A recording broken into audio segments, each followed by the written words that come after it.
speaking about, neglect of this could often lead to strokes. Imagine beating 500 times a minute and the impact of that and what it could have on your brain. It is just, it is like a catastrophe waiting to happen. And how many healthcare institutions and how many doctors in the world will think of those moments? India is home to 16% of the population, yet 25% of the cardiac cases are in India. Of that, there are 1% who are suffering from heart failure. There are not many institutions that will focus on the 1%. But Appollo is such. We care about every human life. In whatever, whether it's a pediatric, adult, geriatric, it doesn't make a difference. A human life is a human life. And we will do whatever we can to save that life and improve the quality of life. And that's what brings us here together. Dr. Karthikeyan is part of a huge team. He's been with us for some time. And, it's always impressive to see the work. If you walk into the cath lab, and I recently had a friend who was treated by him, if you walk into the cath lab, the thing that strikes you is, there's Appollo, there is skilled nursing and skilled doctors, there's infrastructure, but it is really the commitment of wonderful individuals like this that give us the great clinical outcomes. And this is what you see. And I have to say, this is what you rarely see. You probably will see one case where, we had a tumor on the side, a 1 kilo tumor that was removed, and that becomes an exception. But these exceptions have become the rule. The work that is being done in electrophysiology is really something that many people have not spoken about. But this is where there is hope for people with structural heart failures, where they can be cured. And the cure is very fast. It doesn't mean a long stay in the hospital. The intervention, like he showed you, is while it's complex, it's quick, and in a way it's minimal because they're not cutting open your heart. This is our 39th anniversary. 39 years ago when Appollo started, it was all about CABGs and how successfully we opened the heart. Then it moved to beating heart surgeries, where we didn't even have to use a heart and lung machine, but our surgeons were so adept at fixing. But now we've moved to another level.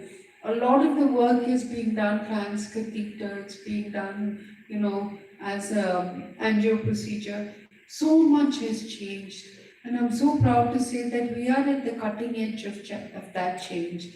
That 39 years later, we continue to be pioneers. And the reason we do so is that we're fortunate to have great skilled doctors, surgeons join us. We're fortunate to be able to invest in that technology again and again and again, so that we continue to be pioneers. But most important, today I thank you for the trust that you've put in Appollo. And I think it is this trust, it is this, the fact that you're willing to listen and convey this message of hope to the rest that really brings me here today. It's, we can do all of this and we can be quiet about it, but to have, press, to have all of you come, because you are the medium through which we were able to communicate what happens. You are the medium through which, people can read and say, okay, I can come here for this and I don't have to suffer with this. It is because of you that I'm here, of course. I'm always with the doctors, I'm always with the hospital and with the patients as much as possible. But you have a huge role to play, and I thank you for coming here and communicating this message of hope to to consumers, to patients around the world. Thank you all.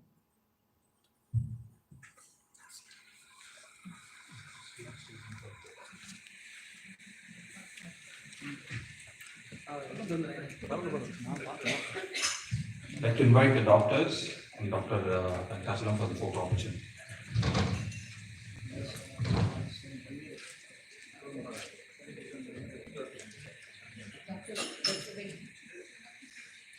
Yes. Wait. Banner. Can we ask you to? Banner.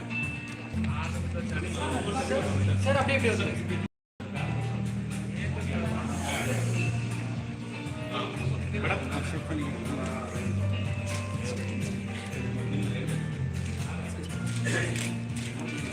Ma'am, have an interaction.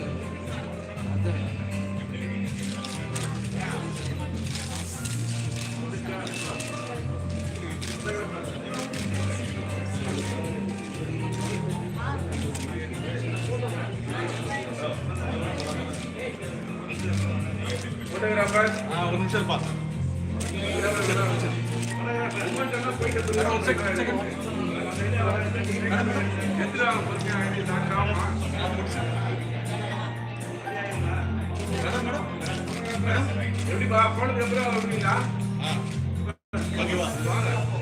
One minute pass.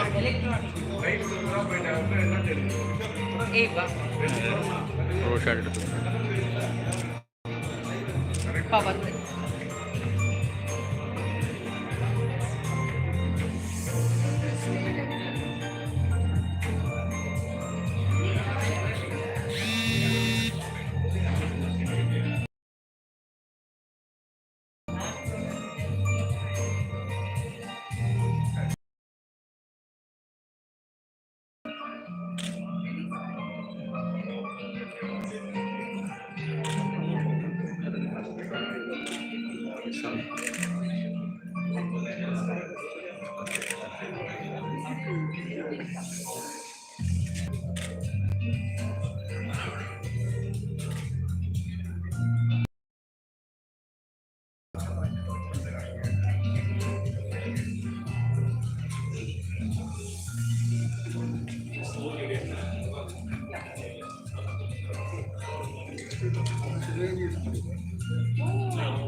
For the benefit of Karthikeyan to give a quick recap in Tamil.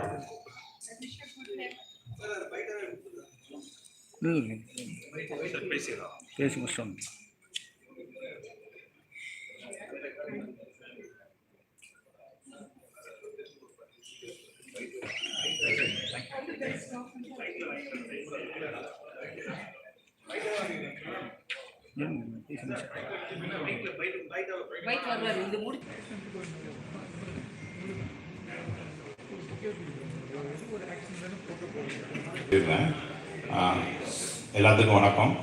So இது பார்த்தீங்கன்னா இந்த எல்லாத்துக்கும் இதே தெளிவை பற்றி கேள்விப்பட்டிருப்பீங்க. இப்போ madam ஹார்ட்னாவே எல்லாத்துக்கும் தெரியறது வந்து heart attack, open heart surgery, bypass surgery, angioplasty, stent, இதுதான் எல்லாத்துக்கும் தெரியும். பட் இன்னொரு காமன் ப்ராப்ளம் ஹார்ட்டில் என்னென்னு பார்த்தீங்கன்னா துடிப்பு. நம்ம துடிப்பை பற்றி யாருக்குமே தெரியாது. யூஸ்வலாக சஃபர் பண்ணுறவங்களுக்கு தான் அந்த துடிப்பை பற்றி தெரியும். ஹார்ட் பல்ஸ் பார்த்தீங்கன்னா யூஸ்வலாக மனிதனுக்கு 60லேருந்து 100 வரைக்கும் ஒரு நிமிஷத்துக்கு இருக்கும். பட் அந்த பல்ஸ் வந்து அதுதான் இப்போ அந்த ஏட்ரியல் ஃபிப்ரிலேஷன் சொல்கிற அதிவேக இதய துடிப்பு.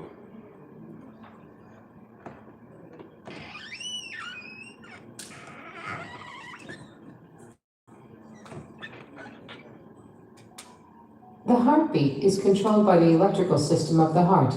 This system is made of several parts that tell the muscle of the heart when to contract.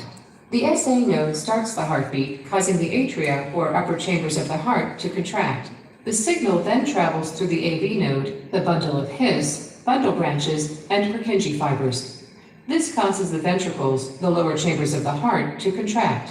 The flow of electrical signals produces a normal heartbeat. Normal heartbeats can be seen on an electrocardiogram or ECG. Atrial fibrillation is a type of heart arrhythmia or irregular heartbeat. In atrial fibrillation, the 500 signals originate in the heart's upper chambers or atria, causing நார்மலாக உற்பத்தி ஆகுது ஸ்பாட்டில் உற்பத்தி ஆகாமல் இன்னொரு opposite சேம்பர்லேருந்து 60-70க்கு பதிலாக ஒரு 6 times 7 times 400+ அந்த ரேட்டுக்கு போகிறது தான் நம்ம ஏட்ரியல் ஃபிப்ரிலேஷன் சொல்கிறோம். ஸோ இது வந்து irregular ஹார்ட் பீட், பேஷண்ட் வந்து 150 180 ஹார்ட் பீட் பல்ஸ் ரேட்டில் வருவாங்க. அதுமாதிரி சடனாக ஒரு 70லேருந்து 150 200 போகிறப்ப அவங்க பால்பிட்டேஷன், மூச்சு வாங்குறது, நெஞ்சு வலி, தலை சுத்தல், மயக்கம் வரும். இதுமாதிரி நான் அந்த ஹார்ட்டை அதிவேகமாக துடிச்சுன்னா சொன்ன மாதிரி பிளட்டு தேங்கினா கிளாட் ஆகிடும். கிளாட்டு பிரெயினுக்கு போச்சுன்னா தான் ஸ்ட்ரோக்கு, பக்கவாதம் இதெல்லாம் வர்றது. அது பிரெயினுக்கு போனால் ஸ்ட்ரோக் அதான் காமனாக ஃபர்ஸ்ட் ஆர்கன் ஹார்ட்லேருந்து பிளட்டு பிரெயினுக்கு தான் ஃபஸ்ட்டு போகும். அதனால் ஃபஸ்ட்டு அங்கே கிளாட்டு போச்சுன்னா பிரெயினுக்கு தான் போய் ஸ்ட்ரோக் வரும். 120 பேருக்கு ஸ்ட்ரோக் வர பேஷண்ட் பார்த்தீங்கன்னா காமன் ரீசன் பார்த்தீங்கன்னா இந்த மாதிரி துடிப்பு ப்ராப்ளம் தான். இது வந்து நிறைய பேர் தெரியாது. ஏன்னா நான் ஏற்கனவே சொன்ன மாதிரி துடிப்பு வந்து ஆரம்ப ஸ்டேஜில் வந்து ஒரு 5 நிமிஷம் 10 நிமிஷம் ஒரு 1/4 மணி நேரம் இருக்கும், அப்புறம் போயிடும். அவங்க ஸ்ட்ரோக் வந்து ஹாஸ்பிட்டலுக்கு வரப்போ இது இருந்ததே தெரிஞ்சிருக்காது. ஸோ இது ஃபியூச்சரில் எவாலுவேட் பண்ணுறவங்க தான் தெரியும் இது மாதிரி வந்து தான் இந்த ஸ்ட்ரோக் வந்திருக்கு அப்படின்னு. திருப்பி ஸ்ட்ரோக்கில் வருவாங்க பார்த்தீங்கன்னா இதுதான் ஒரு கல்பிரிட்டாக இருக்கும். இதனால தான் வந்து அதிவேகமாக துடிக்கிறப்போ கிளாட் பிரெயினுக்கு போய் ஸ்ட்ரோக் கொண்டு பண்ணிடும். அது கொஞ்சம் இது சரியாயிடும், பட் ஸ்ட்ரோக்னால வந்து அதுக்கு ட்ரீட்மெண்ட் பண்ணிட்டு இருப்பாங்க. ஸோ இதான் ஒரு காமன் ரீசன் ஸ்ட்ரோக் வர்றதுக்கு ப்ராப்ளம். ஸோ இந்த ப்ராப்ளத்தை நம்ம சரி பண்ணுறதுனால ஸ்ட்ரோக் ரிஸ்கையும் நம்மளால குறைக்க முடியும். இதை எப்படி சரி பண்ணுறது தான் நம்ம வந்து நான் சொன்ன மாதிரி வர்றது 4 ஸ்பாட் சொன்னேன் இல்லையா, 4 ஸ்பாட்ல இந்த எலக்ட்ரிசிட்டி உற்பத்தி ஆகுது. இந்த எலக்ட்ரிசிட்டி உற்பத்தி ஆகிற ஸ்பாட் வந்து நம்ம கரண்ட் தெரப்பி கொடுத்து சரி பண்ணோம்னா, இந்த எலக்ட்ரிக்கல் உற்பத்திக்காக வழியாக வராமல் பண்ணோம்னா இந்த அதிவேகமாக துடிப்பை வந்து நம்மளால கண்ட்ரோல் பண்ண முடியும். இதுக்கு இதான் சொன்ன 20 10 நிமிஷமா 1/4 மணி நேரம் 1/2 மணி நேரம் வர்றது அப்படியே நாளாக அதிகமாகிட்டே போய் வாரக்கணக்கு மாச கணக்கில் போயிட்டு இருக்கும். இதில் போய் நம்ம ட்ரீட்மெண்ட் பண்ண ட்ரை பண்ணோம்னா சக்ஸஸ் ரேட் ரொம்ப கம்மியாக இருக்கும். ஸோ ஆரம்ப ஸ்டேஜ்லேயே நம்ம கண்டுபிடிச்சி அதை சரி பண்ணோம் அப்படின்னா இது மாதிரி வியாதி ஒர்சன் ஆகிறத கூடுறத நம்மளால தடுக்க முடியும். டெஃபினட்டாக அது கூடும். 100 பேருக்கு இது மாதிரி ப்ராப்ளம் இருக்குன்னா 50 பேர் ஒரு 5 வருஷத்துலேயே வந்து ரொம்ப ரொம்ப நேரம் துடிக்க ஆரம்பிச்சிடும். அவங்க அதோட குவாலிட்டி ஆஃப் லைஃப் ரொம்ப கம்மியாயிரும். அவங்களுக்கு பெட் ரெஸ்ட்ல இருப்பாங்க, கொஞ்சம் நம்ம நடந்தாலே மூச்சு வாங்கும், திருப்பி ஹாஸ்பிட்டல் அட்மிட் ஆகிட்டு இருப்பாங்க. ஸோ இது மாதிரி வந்துட்டு போகிறப்பே வந்து நம்ம ஈஸியாக கண்டறிஞ்சு நம்ம சரி பண்ணோம்னா இந்த மாதிரி ஒர்சன் ஆகிறதையோ இந்த ஸ்ட்ரோக் ரிஸ்க் இதெல்லாம் நம்மளால குறைக்க முடியும். எப்படி பண்ணிட்டு இருந்தோம் அப்படின்னு பார்த்தீங்கன்னா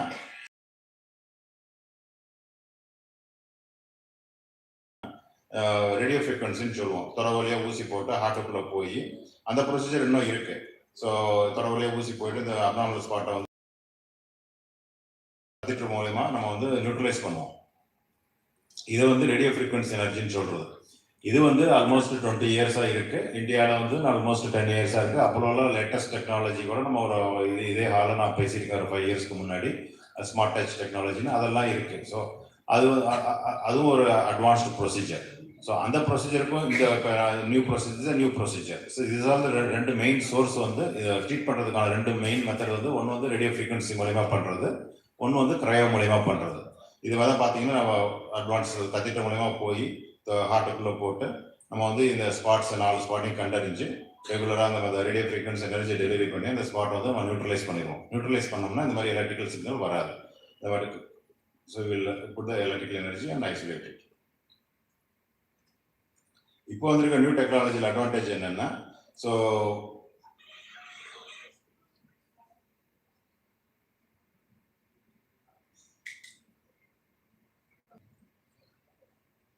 இதான் 2 சோர்ஸ் நான் சொன்னது. இந்த ரேடியோ ஃப்ரீக்வன்சி இது வர வரைக்கும் இப்போ இது லான்ச் 6 months முன்னாடி தான் லான்ச் பண்ணுவாங்க இந்தியாவில். க்ரையோ வந்தது. இது வந்து ஒரு 10 இயர்ஸாக வேர்ல்டு வைடு இருந்தாலும் இந்தியாவில் வந்து ஒரு 6 months தான் இருக்குது. இப்போ அப்போலோவில் வந்து இப்போ one of the very few centres in India.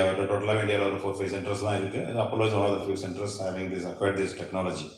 இது என்ன அட்வான்டேஜ் அப்படின்னா இது ஒரு சின்ன கன்சோல். இதில் ஒயர் மூலயமா அந்த நைட்ரிக் ஆக்சைடு கேஸ் போகும். இந்த பலூன் இங்கே தெரியுது பார்த்தீங்கன்னா, பலூன் வந்து ஹார்ட்டுக்குள்ளே இருக்கும். அந்த ஸ்பாட்டில் நம்ம எந்த ஏரியா நம்ம வந்து கில் பண்ணுவோம் செல்ஸ்ன்னு நினைக்கிறோமோ அந்த ஸ்பாட்டில் அந்த பலூனை வச்சு அந்த லிக்விட் நைட்ரிக் ஆக்சைடை கொடுக்குறப்ப அது பாடியோட டெம்பரேச்சர் போகிறப்ப அது வந்து கூல் ஆகி டெம்பரேச்சர் வந்து -50க்கு போயிடும். -50 போகிறப்ப செல்ஸ் உயிர் வாழாது. செல்ஸ் வந்து அப்படியே கில் பண்ணிடும். கில் பண்ணிடுச்சுன்னா அந்த அதிவேகமாக எலக்ட்ரிக்கல் இம்பல்ஸ் ப்ரொடியூஸ் பண்ணுறதை நம்மளால் தடுக்க முடியும். ஸோ இதான் அந்த டெக்னாலஜி பலூன். இந்த வீடியோ நீங்கள் பார்த்துருப்பீங்க போனதில். உள்ளே போய் எப்படி கொடுக்குதுன்ற ப்ரொசீஜர் இது. இது உள்ளே போட்டு இந்த பலூனை இன்ஃப்ளேட் பண்ணி பலூன் மூலிமா அந்த கேஸை கொடுக்குறப்ப இந்த கேஸ் அது கூலாகி அந்த அப்படியே வந்து செல்ஸை டெஸ்ட்ராய் பண்ணிடுது. இதான் நம்ம பண்ண கேஸு. 64-year ஃபீமேலுக்கு 1 month முன்னாடி நம்ம technology we did the first case. இது மாதிரி பார்த்தீங்கன்னா பலூன் தெரியுது பாருங்கள். பலூன் மூலிமா கேஸ் கொடுக்குறப்ப அந்த செல்ஸ் இது பண்ணுது. இதில் என்னென்ன மெயின் அட்வான்டேஜ் அப்படின்னு பார்த்தீங்கன்னா compared to other technology, shorter stay in the hospital. The patient வந்து மார்னிங் அட்மிட் ஆகி ஆஃப்டர்நூன் பண்ணிட்டு ஈவினிங் ஸ்டே பண்ணிட்டு maybe next day very morning we can discharge. If someone request on the same day discharge also, we can be done at the same day discharge also. Very short procedure and for this complex problem. This is a very complicated, complex disease. It is because mostly aged population only suffers this and multiple problems, old heart attack patient, hypertension, diabetes, obese, all those people only they suffer this problem. And அவங்களுக்கு வந்து இந்த complicated ப்ராப்ளத்துக்கு வந்து ஒரு straight forward simple solution மாதிரி இதை பண்ணிவிட்டு அவங்க வந்து they can go home within a day and then take the routine medications. Then it will avoid the further வியாதி அதிகமாகிறதையோ திருப்பி அட்மிட் ஆகிறதையோ இது குறைக்குது. And very safe also. ஒரே நாள் டிஸ்சார்ஜ் பண்ணுறப்போ you can understand the safety. Safety இல்லாத procedure நம்ம ரொம்ப நாள் அப்சர்வேஷன் வைப்போம், 2-3 டேஸ்லாம் வச்சு பார்க்கணும். சேஃப்டி இருக்கனால we can very next day we can discharge the patient. இது உலகம் பூரா 10 லட்சம் பேருக்கு மேலே பண்ணியிருக்காங்க. ஆல்மோஸ்ட் இட்ஸ் அவைலபிள் இன் 80 கண்ட்ரீஸில் இருக்குது. இது அவைலபிளாக இருக்குது. இதை பற்றி ஒரு 1000 பேப்பருக்கு மேலே பப்ளிஷ் பண்ணியிருக்காங்க. It is a well proven therapy. So இந்தியாவுக்கு வந்து லேட்டுன்னு கூட சொல்லலாம். இந்தியாவுக்கு லான்ச் பண்ணது வந்து very late, but it is available in 80 countries இல்லாட்டி அவைலபிளாக இருக்குது. இப்போ டேட்டா என்ன சொல்லுதுன்னா, இப்போ பார்த்தீங்கன்னா இது வந்து பேஷண்ட்டுக்கு வந்து இப்போ ஆல்டர்னேட்டிவ் ஆப்ஷன் வந்து இப்போ அவேர்னஸ் வந்து மக்கள்கிட்டே ரொம்ப கம்மி. இந்த ஏட்ரியல் ஃபிப்ரிலேஷன் வியாதி எடுத்துக்கிட்டாவே வந்து ரெகுலர் டாக்டர்ஸ் எல்லாமே வந்து உடனே மெடிசன் எழுதிடுவாங்க. நான் சொன்ன மாதிரி மெடிசன் தான் அப்போ பிடிச்சி நாங்கள் மெடிக்கல் ஸ்கூலில் இருந்து மெடிசன் தான் ட்ரீட்மெண்ட். மெடிசனோட சக்ஸஸ் ரேட் ஒன்லி 30-40% தான். பெஸ்ட் மெடிசன் நீங்கள் சாப்பிட்டா கூட அது 40% தான். அதிலே சைட் எஃபெக்ட்ஸ் நிறைய வரும். அந்த மெடிசனை ஒரு ஸ்டேஜில் வந்து பேஷண்ட் வந்து மெடிசனை கன்டினியூ பண்ண முடியாத நிலைமைக்கு போவாங்க. ஸோ இதுக்கு வந்து இந்த காம்ப்ளிகேட்டட் ப்ராப்ளத்துக்கு வந்து இந்த மாதிரி ட்ரீட்மெண்ட் வந்து இன்டர்வென்ஷனல் ட்ரீட்மெண்ட் வந்து ஒரு 80% மேலே சக்ஸஸ் ரேட். 80% சக்ஸஸ் ரேட் இருக்கிறதுனால என்னன்னா ட்ரமாட்டிக்காக ஸ்ட்ரோக் ரிஸ்க் கம்மியாகுது. அது மெயின். ஹார்ட் ஃபெயிலியர் ரிஸ்க் கம்மியாகுது. ஹார்ட் ஃபெயிலியர்ன்றது ஹார்ட் பம்பிங் வீக் ஆகி மூச்சு வாங்கி திருப்பி எமர்ஜென்சியில் அட்மிட் ஆகுது. ஹார்ட் ஃபெயிலியர் ரிஸ்க் ரொம்ப கம்மியாகுது. ஸோ இப்போ குவாலிட்டி ஆஃப் லைஃப், இந்த பேஷண்ட் வந்து திருப்பி அட்மிட் ஆகிறதுனால அவங்களுக்கு குவாலிட்டி ஆஃப் லைஃப், அவங்க ஃபேமிலி மெம்பர்ஸோட quality of life everything gets affected. அது வந்து dramatic improvement. Quality of life dramatic improve. அந்த பேஷண்ட் பர்ஸ்பெக்டிவ் பார்த்தீங்கன்னா இது வியாதி ஒர்சன் ஆகாமல் இருக்குது. ஸோ இது நாளுக்கு நாள் அதிகமாகாமல் இது அப்படியே ஒரு குசன்ட் ஆகி அப்படியே ஒரு சைலண்ட் ஆகி இது அப்படியே பேஷண்ட் நார்மலாக இருக்கிறதுக்கு வாய்ப்பு இருக்குது இந்த இதில். ஸோ இந்த மெடிசனை கம்பேர் பண்ணுறப்ப இதோட சக்ஸஸ் ரேட் மோர் தேன் டபுள் டைம்ஸ். அந்த அவேர்னஸ் மக்களிடையே ஈவன் ஐ கேன் சே நிறைய இடத்துல கிடையாது. இந்த ப்ராப்ளம்னாவே இதுக்கு மெடிசன் தான் ட்ரீட்மெண்ட்டு, இது ஸ்ட்ரோக் வரதை நம்மளால் அவாய்ட் பண்ண முடியாது, இது வந்துச்சுன்னா ஸ்ட்ரோக்கும் வரும், பேஷண்ட் சஃபர் பண்ணணுன்ற ஆட்டிடியூடு இப்போ இல்லை போய் இது வந்து ஒரு ட்ரீட்டபிள் கண்டிஷன். இன்டர்வென்ஷன் மூலமா இதை கம்ப்ளீட்டாக க்யூர் பண்ண முடியும். அதுவும் இந்த new technology Cryo Balloon is a very simple and safe treatment. இதை பண்ணிட்டு பேஷண்ட் வந்து they can lead the normal life. So they need not take break from their regular work also. Just weekend they can get it done, then get back to their work immediately. So that sort of procedure this offers. So this is one thing. Another thing we did, the data says that when the patient நாள் பட ஊற போட்டு அது ரொம்ப நாள் கழிச்சு the patient வருஷ கணக்காக சஃபர் பண்ணுறதை விட ஆரம்ப ஸ்டேஜ்லேயே பண்ணோம்னா சக்ஸஸ் ரொம்ப அதிகம். ஆல்மோஸ்ட் மோர் தென் 80-85% சக்ஸஸ் ரேட். ஸோ இந்த பேஷண்ட் வந்து மெடிசன் ட்ரை பண்ணி அது ஒரு வருஷம் சாப்பிட்டு மெடிசன் ஒர்க் ஆகலைன்னு அதுக்கப்புறம் போய் இந்த ட்ரீட்மெண்ட் பண்ணுறதை விட மெடிசன் ட்ரை பண்ணுறதுக்கு முன்னாடியே இந்த ட்ரீட்மெண்ட் ஆரம்பிச்சோம்னா, இல்லை சிம்பிள் ட்ரீட்மெண்ட் ஒரு ஃபியூ மந்த்ஸ் ட்ரை பண்ணோம் ஒர்க் ஆகலை அப்படின்றப்ப இந்த மெடிசன் ட்ரீட்மெண்ட்டை கொடுத்தோம் அப்படின்னா they are highly beneficial this treatment. So அதனால் வந்து மக்கள் வந்து இந்த ஏட்ரியல் ஃபிப்ரிலேஷனுக்கு வந்து ஒரு க்யூரேட்டிவ் ட்ரீட்மெண்ட் ஆப்ஷன் இருக்குது. அந்த ட்ரீட்மெண்ட்டை வந்து எர்லியராக எடுத்துக்கிட்டோம்னா இன்னும் ஹைலி சக்ஸஸ்ஃபுல். தே கேன் அப்போ ஃபர்தராக ஒர்சன் ஆகாமல் அவங்க குவாலிட்டி ஆஃப் லைஃப் என்ஜாய் பண்ண முடியும். ஸ்ட்ரோக் ரிஸ்க்கும் கம்மியாகுது. இன்னொன்று நான் சொன்னது வந்து இந்த ஸ்ட்ரோக் அந்த 500 தடவை துடிக்கிறப்ப பிளட் கிளாட் ஆயிரும் ஹார்ட்டுக்குள்ள. கிளாட் எங்கே ஆகும்னா அந்த ஹார்ட்டுக்குள்ள இடது பக்க அறையில் வந்து ஒரு ஃபிங்கர் மாதிரி ஒரு projection you can see here. Finger மாதிரி ஒரு ப்ரொஜெக்ஷன் இருக்குது, அப்பண்டேஜ்னு சொல்லுவோம். அதுக்கு ஒன்றும் பெரிய வேலை கிடையாது, பட் அதில் வந்து பிளட் கிளாட் ஆயிரும். அங்கே தான் பிளட் கிளாட் ஆகி பிரெயினுக்கு போய் ஸ்ட்ரோக் வரும். ஸோ அதனால் இந்த பீப்புள் ஆர் எவால்வ்டு, இந்த டெக்னாலஜி ஹஸ் எவால்வ். இது வந்து இப்போ இந்த யூஸ்வலாகவே இந்த ப்ராப்ளம் வந்துட்டாவே இந்த பிளட் உறையாமல் இருக்கிறது வெரி பவர்ஃபுல் பிளட் தின்னர் கொடுப்போம். பிளட் உறைஞ்சி ஸ்ட்ரோக் வந்துடக்கூடாதுன்றதுக்காக இந்த பேஷண்ட்ஸுங்களுக்கு வந்து ஒன்ஸ் டயக்னோஸ் பண்ணிட்டாவே வந்து அவங்களுக்கு வந்து இந்த பிளட் தின்னர் கொடுப்போம். இந்த பிளட் தின்னர் வந்து நிறைய பேஷண்ட்னால எடுக்க முடியாது. ஏன்னா அந்த பிளட் தின்னர் இருக்கப்போ அவங்களுக்கு எங்கேயாச்சும் ப்ளீடிங் ஆகிரும், வயிற்றுல ப்ளீடிங் ஆகிரும், இல்லை மோஷன் பரவ ப்ளீடிங் ஆகும், இல்லை பிரெயினில் எங்கேயாச்சும் ப்ளீட் ஆகிரும். ஸோ அவங்களுக்கு வந்து சில பேருக்கு அது ஒத்துக்காது அந்த மெடிசின்ஸ். இதனால வந்து அவங்க மெடிசனும் சாப்பிட முடியாது, இந்த வியாதியும் சரி பண்ண முடியாது, வந்தால் ஸ்ட்ரோக்கும் வரதுக்கு ரிஸ்க் இருக்குது. அப்படின்றப்ப ரொம்ப ப்ராப்ளம் அவங்களுக்குலாம்.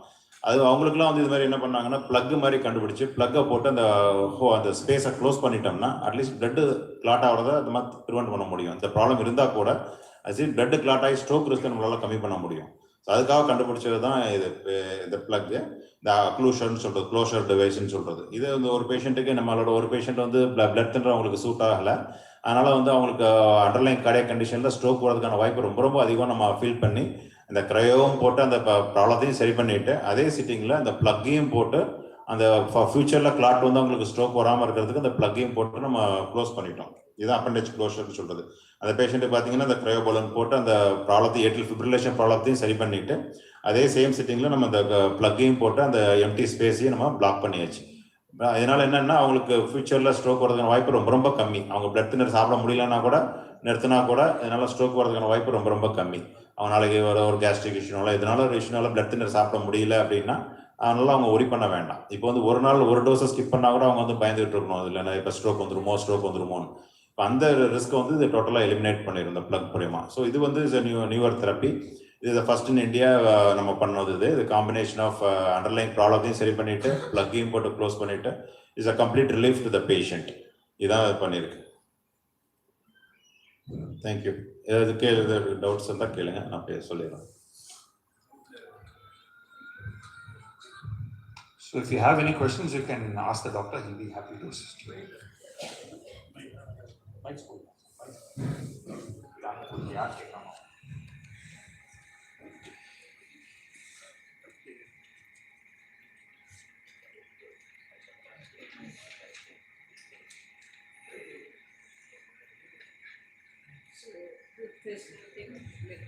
So if there are no further questions, we'll now officially close the Q&A session, and with that we come to the end of the press meet.